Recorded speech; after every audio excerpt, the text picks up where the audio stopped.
Merthyr today, here's what Welsh Labour is pledging for the valleys. Rivers like this should be something we're proud of, not polluted. So we'll introduce a Clean Water Act for Wales with a new watchdog to clean up our rivers and our seas. Places like Merthyr Market are at the heart of the Cwt Valleys communities, and Welsh Labour will keep investing here, backing local businesses and bringing opportunity into towns just like this.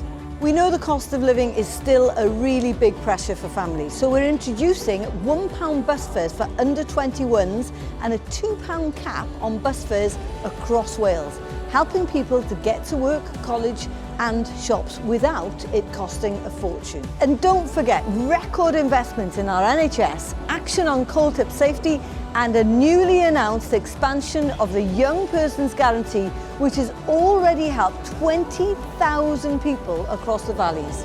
This is what a next chapter for Wales looks like. Fairness you can feel right here in the valleys.